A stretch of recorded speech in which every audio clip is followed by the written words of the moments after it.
Que a graça e a paz do nosso Senhor esteja com você neste momento. Bem-vindo ao nosso culto online da família Iadebe Barreiras. É um prazer muito grande e uma honra neste momento estar compartilhando com você a palavra de Deus. E eu te convido para neste momento nós estarmos orando a Deus para que Ele conduza esse tempo nosso com Ele.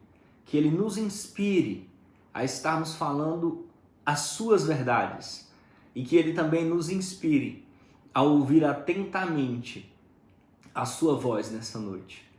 Pai, nós te agradecemos pela forma carinhosa com que o Senhor tem cuidado de cada um de nós, pela forma carinhosa com que o Senhor tem nos protegido, nos guardado e a sua vontade tem sido feita na vida daqueles que o amam.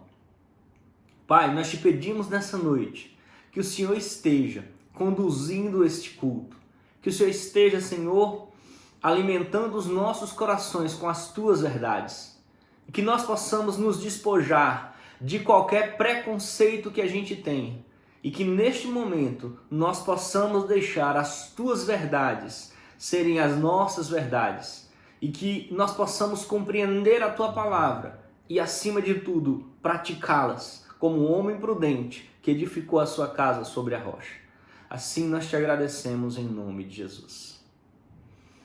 E o meu pedido nessa noite para Deus, a minha oração nessa noite para Deus, é que nós possamos cada dia mais falar menos eu acho e que a gente possa cada dia mais nos posicionar com a frase, a Bíblia diz que a gente possa, cada dia mais, nos posicionarmos diante dos questionamentos da vida, dos questionamentos da sociedade, dos questionamentos nos nossos relacionamentos, que a gente possa se posicionar diante das situações com menos eu acho, e com mais, a Bíblia diz que. E que a gente possa buscar, cada dia mais, estar lendo este livro, estar nos dedicando para viver tudo que Deus quer e tem para nós. Eu ouvi uma declaração do pastor Douglas Gonçalves e ele usou uma ilustração fantástica sobre quando nós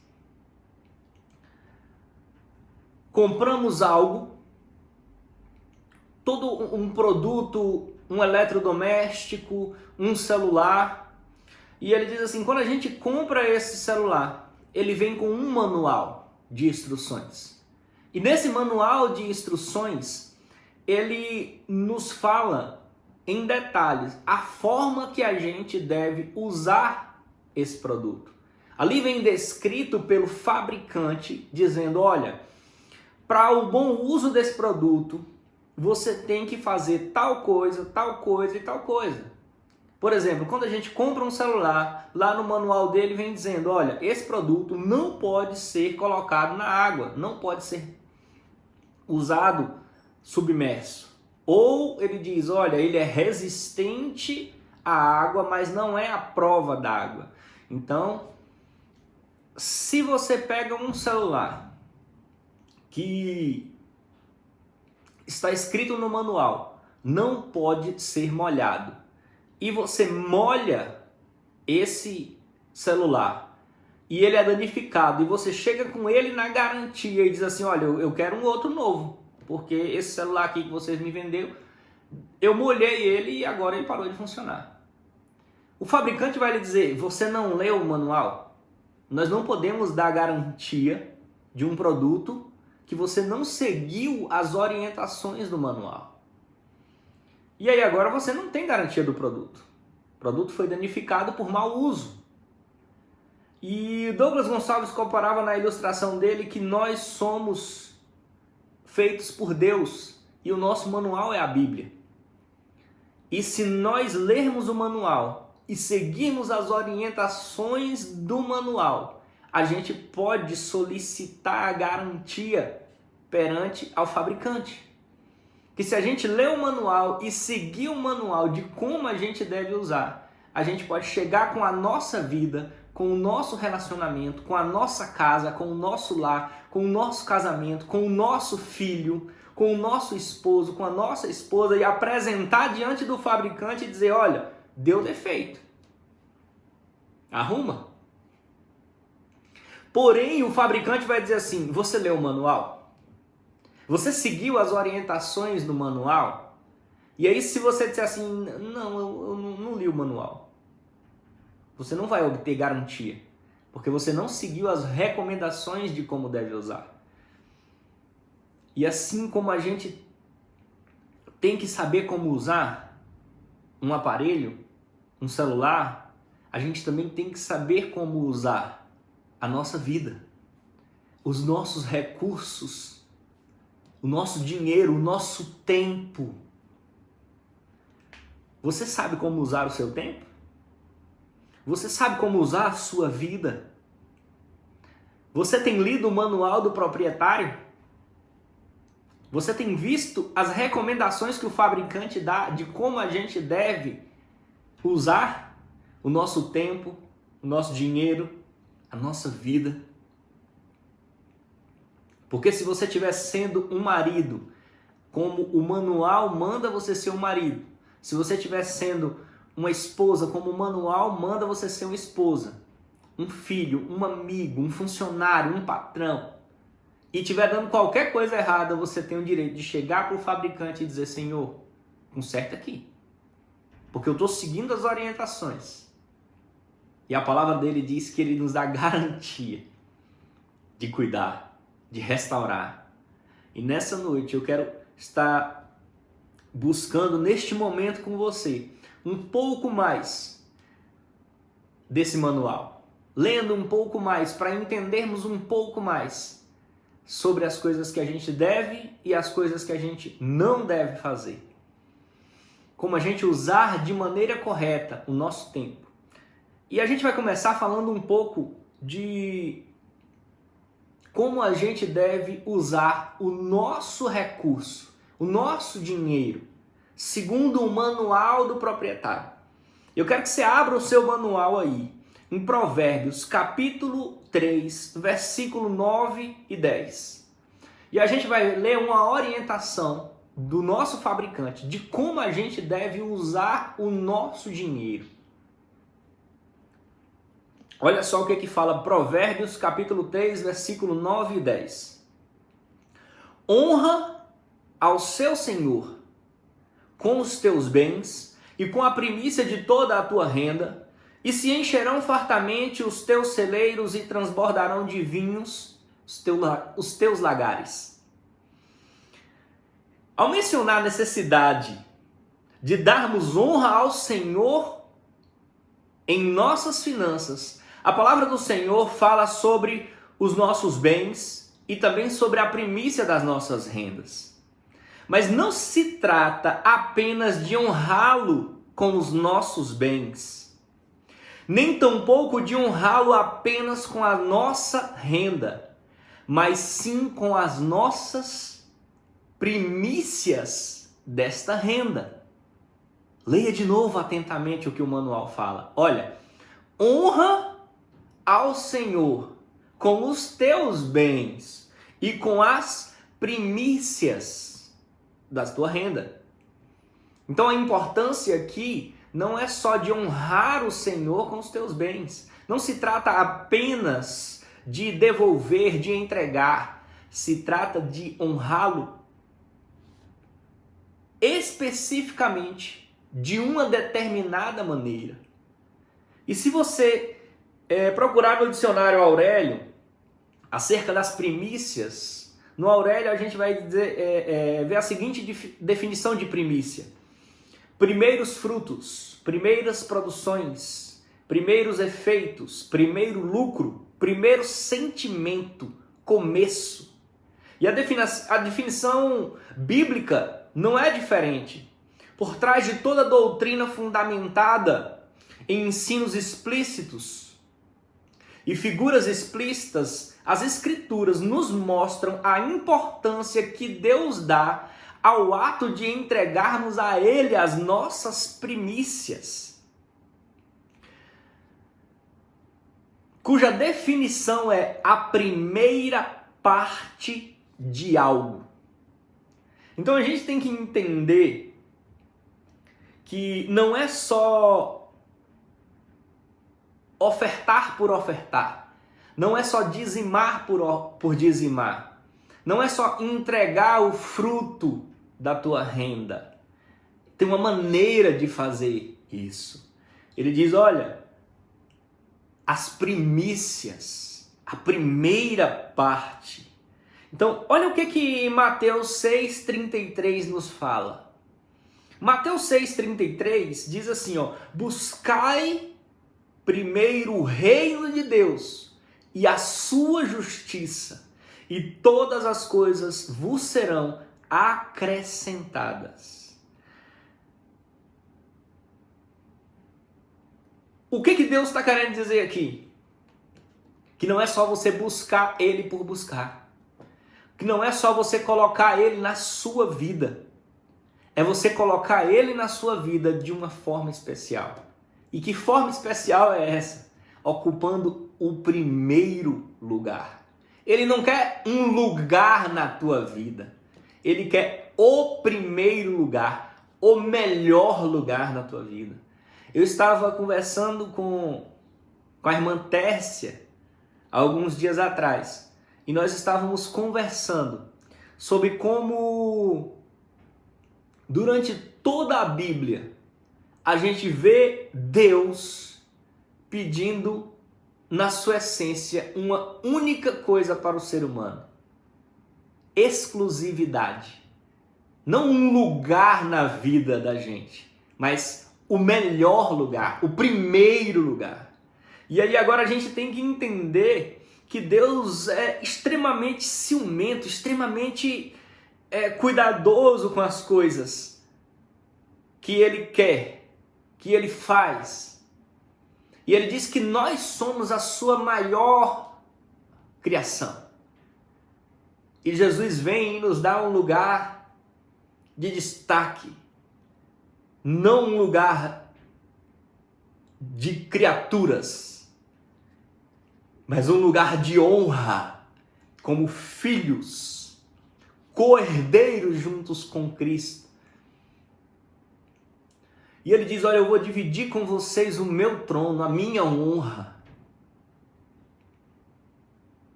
E aí agora quando Deus fala que Ele quer que a gente honre a Ele com os nossos bens, Ele deixa bem claro em expressar a forma como isso tem que ser feito. Tem que ser com a primícia da nossa renda. Tem que ser com a primícia do nosso tempo, com a primícia do nosso amor. Ele quer que a gente busque não só o reino de Deus, mas que a gente, em primeiro lugar da nossa vida, esse seja o nosso objetivo. A gente tem que entender que Deus não institui uma oferta pelo fato de precisar dela, mas para provar o nosso coração numa das áreas em que demonstramos um grande apego. Com a lei das primícias não é diferente. Deus não precisa dos primeiros frutos. Nós é que precisamos dele em primeiro lugar nas nossas vidas. Este é um excelente exercício para manter o nosso coração consciente dessa verdade. Quando você entrega para Ele a primícia da tua renda, é um exercício que você faz de dizer, tudo é primeiro Ele. Ele não precisa do primeiro fruto da nossa renda. É nós que precisamos demonstrar para Ele. Jesus chega para o jovem rico que questiona para ele o que eu devo fazer para poder herdar o reino dos céus. E quando Jesus depara com aquele jovem rico, o jovem rico diz, não, eu sigo todas essas coisas, eu honro pai e mãe, eu sigo todos os mandamentos. Só que Jesus olha para o jovem rico e diz assim, ainda te falta alguma coisa. Tem alguém aí no teu coração ocupando um lugar, ocupando o primeiro lugar que deveria ser de Deus. Você faz todas as coisas, você segue todos os mandamentos, mas tem alguém no teu coração ocupando o primeiro lugar. E quando Jesus diz para aquele jovem, volta, vende tudo que é teu e me segue, e tu terás um tesouro no céu, Jesus não estava precisando do dinheiro daquele jovem.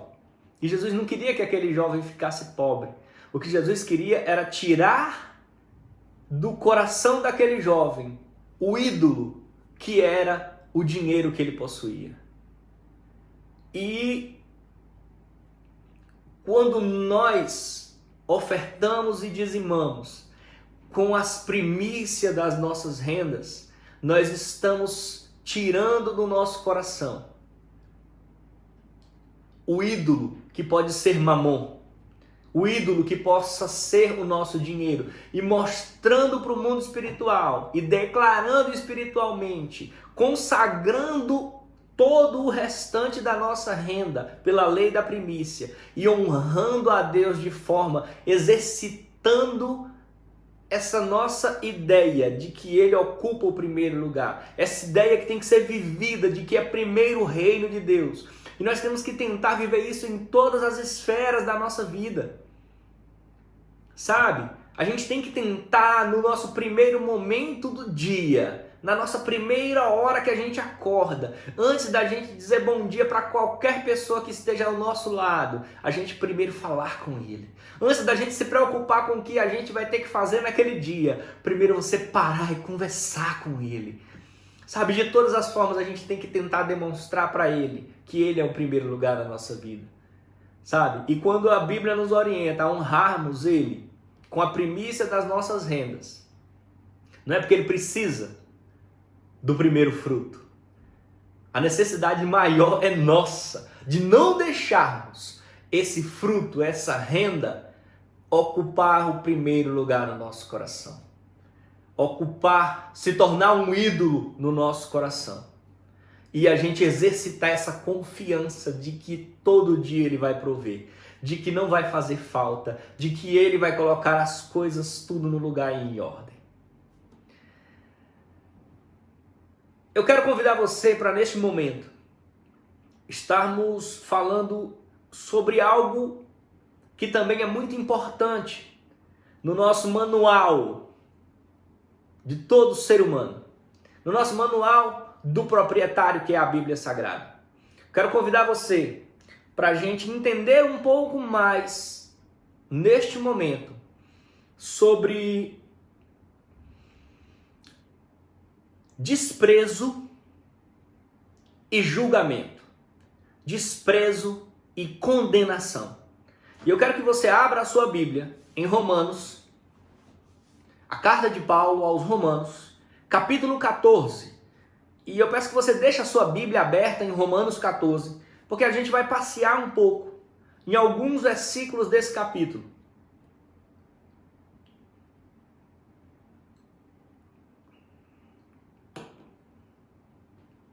Em Romanos 14, Paulo trata de algo que estava acontecendo na igreja de Roma e que acontece na nossa igreja nos dias de hoje e em várias áreas da nossa vida cristã. Acontece no nosso meio cristão nos dias de hoje. E eu vejo isso de forma recorrente.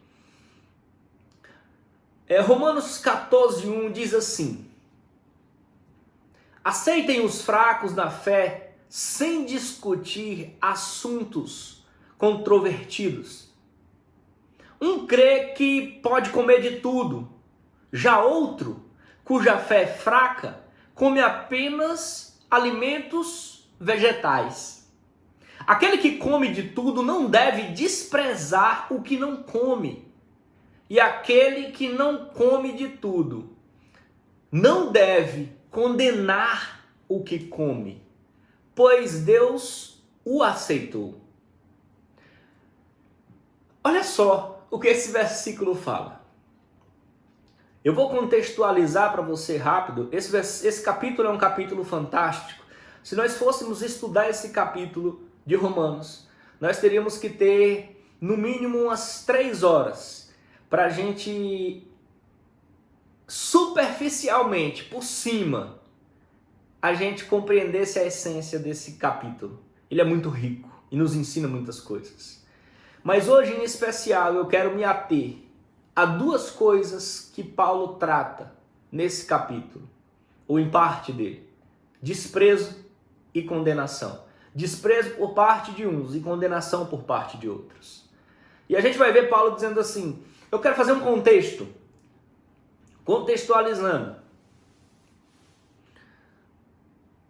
Na igreja de Roma existiam pessoas convertidas, tanto judeus como gentios. Pessoas que faziam parte da antiga aliança de Deus com o homem através de Moisés. E pessoas que não eram partes dessa aliança, que não tinham os costumes judaicos, que não guardavam o sábado, que não deixavam de comer determinado tipo de comida. E pessoas que faziam essas coisas, que seguiam a lei mosaica. E aí agora essas pessoas começam a discutir sobre comer carne ou não comer carne. Por que que eles começam a discutir sobre comer carne ou não comer carne? Em Roma existiam templos pagãos onde eram feitos sacrifícios de animais. E era sacrificado diariamente no templo inúmeros cordeiros, inúmeros bezerros para a deusa Diana e para outros deuses. E essa carne era feita a oferenda e posteriormente eram carnes nobres, carnes boas, tanto ovelhas como bezerros de boa qualidade, e eles, por não quererem jogar essa carne fora, porque eram muitos sacrifícios, essa carne acabava indo parar nos açougues da cidade. E alguns cristãos chegavam à conclusão de que não daria para saber qual era a carne do açougue que teria vindo de um culto pagão ou que teria sido abatido para ser comercializado no açougue. E pela dúvida de comer carne sacrificada aos ídolos ou não, eles optavam por comer apenas vegetais. Eles não comiam carne. E eles diziam, não podemos comer carne, porque a gente não sabe qual é a carne do açougue que pode ter sido consagrada aos ídolos lá nos templos pagãos, aos falsos deuses que nós não adoramos, que não é o nosso Deus. E existia uma outra turma que dizia, não, Deus santificou tudo. De quem são os animais senão de Deus? Deus consagrou tudo, tudo pertence a Ele. Não há mais nada impuro, porque Jesus purificou tudo, Jesus santificou tudo. E aí agora começa algo que é o tema da nossa conversa nessa noite. Desprezo de um lado e condenação do outro. Os irmãos que estavam comendo a carne estavam desprezando aqueles que não comiam, porque eles tinham conhecimento de que Deus santificou tudo. Eles entenderam que a morte de Jesus na cruz mudou a aliança, que Jesus santificou tudo, que Ele levou sobre si os nossos pecados, as nossas transgressões, e que não existia mais nada impuro, que Ele teria purificado tudo com o seu sangue na cruz do Calvário. E aí eles pegavam as pessoas que aqui Paulo chama de fracos na fé e desprezavam essas pessoas. E ele diz, não, esse pessoal não entendeu. Eles não entenderam o sacrifício de Cristo. Eles não. E aí eles desprezavam, menosprezavam, tratavam com indiferença. E aí, por outro lado, as pessoas que não comiam a carne diziam assim: vocês estão errados. Vocês estão comendo carne sacrificada aos ídolos. E aí agora a gente vê do outro lado uma condenação, um julgamento. E a palavra julgamento aqui não vem de você julgar, de observar uma situação e definir se ela é certa ou errada. A essência da palavra traduzida aqui como julgamento, tanto é que na minha tradução está escrito condenação. Eles não estavam julgando, eles estavam condenando a atitude desses irmãos em comer carne. Entendam que aqui esses irmãos, eles não estavam prestando culto aos deuses estranhos. Eles não estavam lá levando o cordeiro e indo até o templo da deusa Diana, fazer um sacrifício à deusa Diana e comendo essa carne sacrificada. Não, os irmãos estavam simplesmente comprando a carne no açougue. Por que que eles achavam e por que que a Bíblia diz que não existia nenhum problema? Porque eles não estavam prestando um culto à deusa Diana. Eles estavam comendo a carne de um animal. E não tinha como saber se era ou se não era sacrificada. Nós hoje compramos carne nos açougues e a gente não sabe como é que esse animal foi morto. Ninguém sabe. Você não tem conhecimento. Você não sabe nem de onde é que veio, nem em qual frigorífico, nem em qual região esse animal foi sacrificado. Nós não temos noção. Então o que a gente tem noção é que Deus sacrificou, que Deus santificou tudo.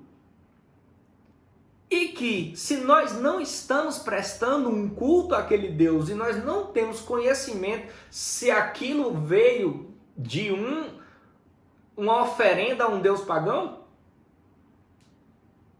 não temos nenhuma culpa, nenhuma condenação. Deus santificou tudo. É muito diferente porque existe um outro versículo que diz assim, ó, foge da aparência do mal. Se tem algo que eu sei que é maligno, o que é que eu tenho que fazer? Fugir da aparência do que é maligno. O mal às vezes se disfarça de bem para enganar alguns. Mas aquilo que é explicitamente maligno, explicitamente demoníaco, nós temos que fugir. Tem determinadas coisas que não precisam de revelação para que a gente saiba que aquilo é errado. A Bíblia deixa bem claro, fuja da mulher adúltera.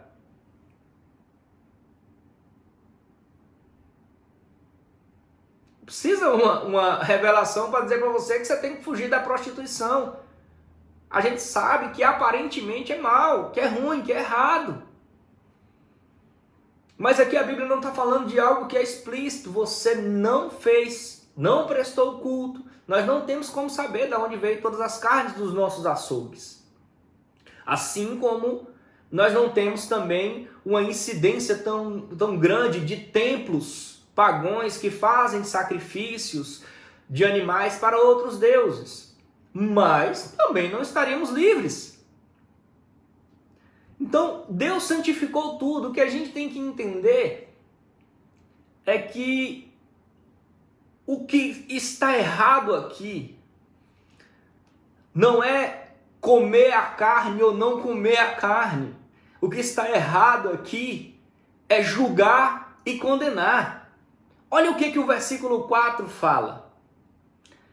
Quem é você para julgar o servo alheio? É para o Senhor que ele está de pé ou cai.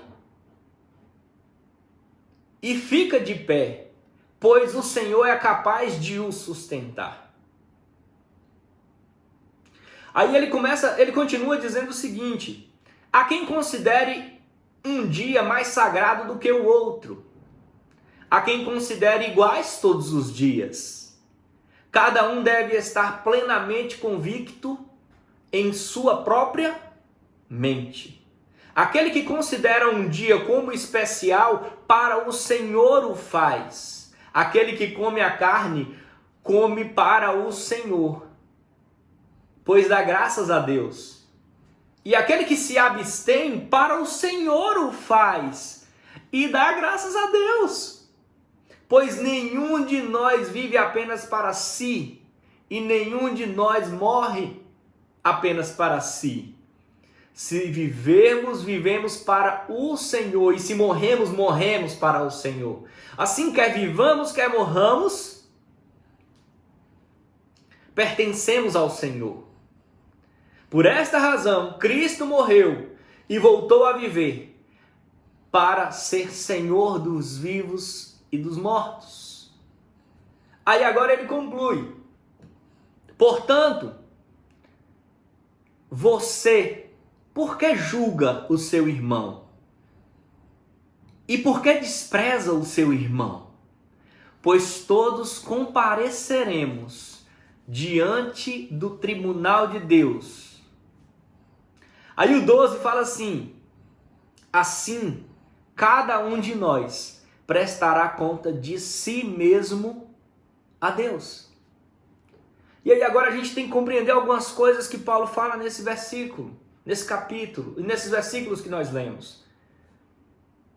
Quem é dos dois que está errado? Quem come a carne ou quem não come? E aí aqui não fala especificamente sobre comer carne, porque ele também cita aquele que guarda alguns dias como especial e outro que acha que todos os dias são iguais. Um que acha que um dia específico é do Senhor e outro que acha que todos os dias são do Senhor. E aí Paulo continua dizendo: gente, o problema aqui não é quem come carne, não é quem não come e só come vegetais. O problema aqui não é quem guarda dias como especiais ou quem trata os dias como se eles fossem todos iguais. Por quê? Porque todos os dois estão fazendo isso para o Senhor e pelo Senhor. E o Senhor guarda todos os dois. O problema aqui não é guardar o dia e não é comer a carne. O problema aqui é desprezar o outro e condenar o outro. O problema aqui não é carne nem dia, o problema é desprezo e condenação. E o versículo, olha só como é que o versículo começa. Ele começa assim, ó: aceite o fraco com a sua fraqueza e não discuta assuntos controvertidos ou não se metam em discussões inúteis que não levam a lugar nenhum. Tanto faz se você guarda um dia, se você não guarda. O que importa é se você está com o Senhor como o seu Senhor em primeiro lugar na sua vida. Se você faz isso para o Senhor, se Ele é o centro, porque Ele morreu por nós. E aí agora a gente vê o 12 dizendo assim: olha, filho, não preocupa se o teu irmão está comendo carne ou não está comendo carne. Se ele está guardando o dia ou não está guardando o dia. Porque cada um vai dar conta de si mesmo. Sabe? Eu não vou chegar lá no tribunal de Cristo, como fala o versículo 10. Olha só. Por que você julga o teu irmão? Por que você despreza o teu irmão? Aí agora ele diz assim: todos compareceremos diante do tribunal de Deus. Quando a gente estiver lá no tribunal de Deus, Deus não vai perguntar para o Ítalo por que o João não comeu carne, ou por que o João comeu a carne, ou por que o João não guardou o dia, ou por que o João tratou todos os dias como especiais. Ele vai perguntar para o Ítalo: Ítalo, tudo que você fez para o Senhor? Se você comeu ou bebeu, você comeu e bebeu para o Senhor? Se você deixou de comer e beber, o que você fez para o Senhor, Ítalo? O que você fez, João, Maria, você fez para o Senhor? Nós compareceremos um dia no tribunal de Deus e cada um vai dar conta de si mesmo. Então não despreze quem você acha que não tem conhecimento e é mais fraco. Não condene quem você acha que está fazendo alguma coisa porque acha que é muito inteligente. Porque aí está nosso erro. Aí está a nossa falha.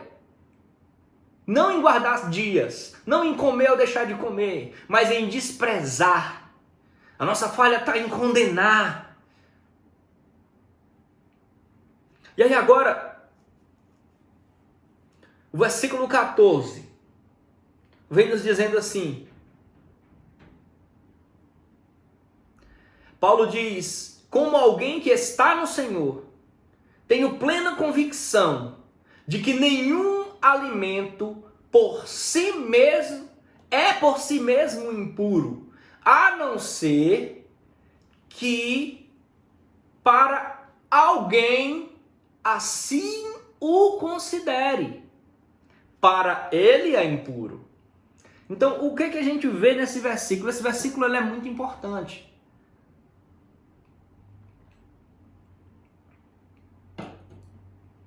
Paulo agora trata conosco da gente entender o seguinte: você tem que ter convicção das coisas que você faz. Você tem que ter certeza das coisas que você faz. E você tem que ler a Bíblia para você adquirir essas certezas de que o fabricante, de que o manual nos orienta a seguir dessa forma. O que Paulo está dizendo aqui? Ele está dizendo, olha, o alimento por si próprio, por si mesmo, ele é intrínseco. Ele não é nem bom e nem mal. Uma carne de carneiro, de boi, de um bezerro, por si só, ela não é nem boa e nem má. Ela não é impura por si só. O homem é que a torna impura. E aí o que ele diz? Se você tem a certeza, a convicção de que aquilo não é bom, não coma porque o outro está dizendo que é. Não faça porque o outro está dizendo que é. Se você tem a convicção de que aquilo está errado, não faça porque o outro está dizendo que é bom. Não faça porque o outro está dizendo que é errado. Por quê? Se no seu coração você acha que é errado, é errado. Paulo diz, se para você considera impuro, então para você é impuro. Não faça, não consuma, não beba, não coma, não saia, não vá. Mas se no seu coração você sabe que tudo Deus purificou, e Paulo afirma nesse versículo, olha, vamos ler de novo, o que é que Paulo diz? Como alguém que está no Senhor Jesus, tenho plena convicção de que nenhum alimento é por si mesmo impuro. Nenhum alimento é impuro por si só. E ele diz, eu estou falando isso com a convicção de alguém que está no Senhor. E eu tenho plena convicção, tenho certeza, sem sombra de dúvida, nenhum alimento por si só é impuro. Mas ele conclui dizendo, se você, no seu coração, se alguém considera esse alimento impuro, para ele é impuro. Então, se você considera alguma coisa errada, meu irmão, não faça diferente, porque alguém falou. Mas se a convicção chegar ao teu coração, lendo a Bíblia, meditando, orando, você tem total liberdade em Cristo para entender que Ele purificou tudo. E aí a gente volta novamente. Qual é o erro aqui? Quem come, quem bebe, a gente vai cada vez mais que a gente vai se aprofundando, a gente vai entendendo que o erro não é quem come nem quem não come. Porque ele diz, olha, se você acha que está errado não comer, não coma, porque para você está errado. Se você tem convicção de que não deve comer, não coma. Se você tem convicção que não deve fazer, não faça, porque para você, é impuro. porque você tem convicção no teu coração que você está fazendo alguma coisa errada. Não faça porque alguém está falando. Agora, olha só a conclusão que a gente chega aqui neste momento hoje. O versículo 17, a gente vai concluir agora. E de forma extraordinária. Paulo diz assim: porque o reino de Deus não é comida e nem bebida, mas justiça, paz e alegria no Espírito Santo. Sabe o que Paulo conclui? Ele diz assim, pera ainda, não importa o que a gente come, o que a gente bebe, isso não pode ser pedra de tropeço na nossa vida, para que a gente fique desprezando e condenando um ao outro. Porque o reino de Deus não é isso. O reino de Deus não é nem comida nem bebida. Ele diz, o reino de Deus sabe o que é? Paz, justiça, alegria no Espírito Santo. Então, a nossa maior preocupação não é com o que a gente come, nem bebe, nem veste, e nem dia. Nossa maior preocupação é de ter paz, alegria no Espírito, justiça de Deus. E como é que a gente pode ter paz desprezando o nosso irmão? Como é que a gente pode ter paz condenando alguém que Cristo perdoou? Desprezando alguém por quem Cristo morreu? Não pode. Aí agora a gente começa a olhar para os nossos dias de hoje e a gente vê essas coisas acontecendo na nossa igreja hoje. Nas igrejas da nossa geração. A gente vê algumas pessoas dizendo assim, não, eu sou grupo de risco, eu tenho que ficar em casa. Eu não posso estar saindo na rua. E aí você vê outras pessoas dizendo assim, não tem problema nenhum eu sair na rua. E aí agora você começa a ver um julgamento e uma condenação de um lado. Como é que pode? Não cuida, não liga para sua família, olá, andando na rua, e aí a gente condenando. E aí a gente vê do outro lado o outro desprezando. Olha lá, que otário, olha lá, bestalhado, olha lá, em casa, trancado. Eu nem falo com essas pessoas que ficam em casa, eu nem converso com essas pessoas que ficam em casa trancado, tudo com medo de, ai meu Deus, eu tô com medo, não trisca, eu tô com medo, vou morrer. E aí a gente vê as pessoas desprezando as outras. Sabe? O que a Bíblia fala? Cara, respeita, velho. Ama. Acima da fraqueza de alguém ou acima do conhecimento de alguém está o nosso amor em Cristo. Sabe? Isso não é o reino de Deus. O reino de Deus não é desprezo. O reino de Deus não é condenação. Olha o que Cristo fala, ele diz, quem é você para estar condenando o servo alheio? Todos servem a Deus e não a você. Tu não é ninguém para estar condenando os outros, não. Sabe, aí agora a gente está vendo no meio dessa pandemia, muitos corações sendo sarados. Muitas pessoas sendo transformadas, muitas pessoas abrindo a sua mente, o seu coração, entendendo a nossa necessidade de Deus, a nossa necessidade de colocar Ele em primeiro lugar nas nossas vidas. Mas a gente está vendo ainda, infelizmente, muito desprezo e condenação. Muitas pessoas desprezando as outras, que às vezes não tem tanto conhecimento e informação como chegou até você. E aí eu diria para vocês nessa noite o que Paulo falou para Roma. Nada disso é importante. Quem somos nós para julgar quem é que está certo, quem é que está errado? É tudo novo. A gente deveria estar amando uns aos outros e sendo compreensíveis, suportando a palavra que nós lemos em primeiro lugar na Bíblia hoje. Quando você abrir Romanos 1, a primeira palavra que tem é aceitem. Aceitem.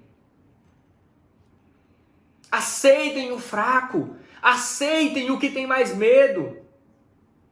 Respeite ele. Sabe?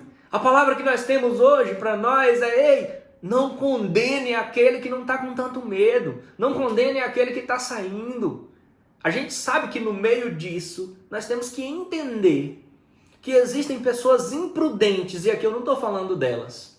Eu não estou falando das inconsequentes.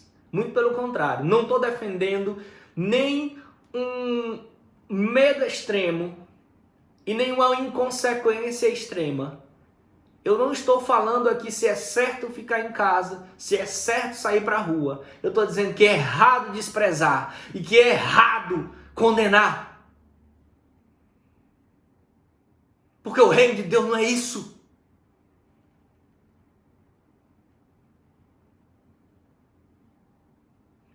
E nós fazemos parte do reino de Deus. E como eu disse no começo, a gente tem que ler o manual. E se a gente voltar a nossa vida para o manual, a gente vai descobrir como a gente tem que andar. E o manual hoje fala para nós temos que andar em amor, buscando paz, justiça e alegria no Espírito Santo.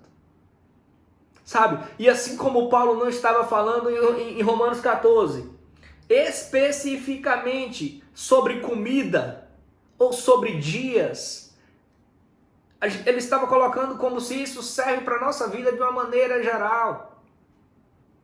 Nós não podemos condenar o nosso irmão em situação nenhuma da nossa vida que a gente acha que ele está errado, porque nós não fomos levantados como juízes. Nós não podemos desprezar o nosso irmão em situação nenhuma da nossa vida. Porque como é que você despreza, por qualquer motivo que seja, alguém que Cristo doou a vida para salvar e resgatar? Não pode! Não importa o motivo, não importa o porquê, não importa a situação. Não importa se é por causa de comida, de bebida, de dias, de corona, não importa se é por causa de barona, de tirona, o que quer que seja. Se tem desprezo e condenação, está errado, não importa de qual parte que venha. O reino de Deus não é isso.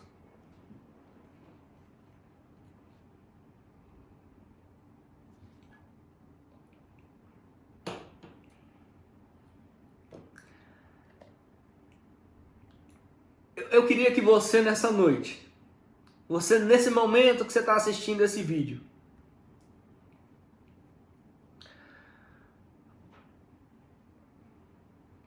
entendesse que a maior preocupação de Paulo nesse versículo, ele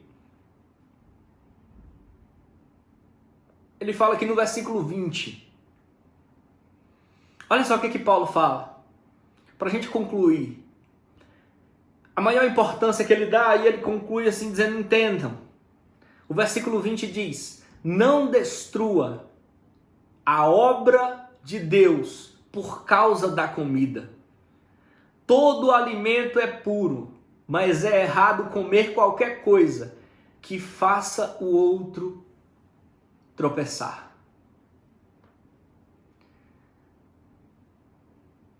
Não destrua o reino de Deus. Não destrua a obra de Deus com discussões inúteis que não levam a lugar nenhum. Porque quando você, como cristão, começa a discutir coisas inúteis que não traz ninguém para Jesus, que não leva ninguém para o reino, que não conquista ninguém, e que só destrói a obra que outros estão fazendo para o reino de Deus crescer, essas discussões, esses desprezos, essas condenações, Paulo diz: não destruam a obra de Deus com essas coisas. Ele diz: todo alimento é puro. Mas ele diz: em primeiro lugar, de você gozar da liberdade que Cristo lhe dá, vem o bem-estar do teu irmão. Se você não pode deixar de comer algo, não pode deixar de entrar em uma discussão para que o reino de Deus cresça, porque aquela discussão, em vez de levar a algum lugar, só vai levar à destruição da obra de Deus naquela vida. Aonde é que está o teu cristianismo? Aonde é que está o Deus em primeiro lugar na tua vida? Se você não pode deixar de comer algo, se você não pode deixar de beber algo, se você não pode deixar de fazer algo, aquilo está em primeiro lugar na tua vida. Sabe como é que eu percebo que algo começa a me dominar? Quando eu não consigo mais ficar sem aquilo. Quando eu não consigo mais decidir a hora que eu posso ou não ter aquilo. Você sabe quando é que algo que é lícito em si mesmo se torna ilícito para mim? Olha o que o versículo 20 conclui, ele diz: mas é errado comer qualquer coisa que faça o meu irmão tropeçar.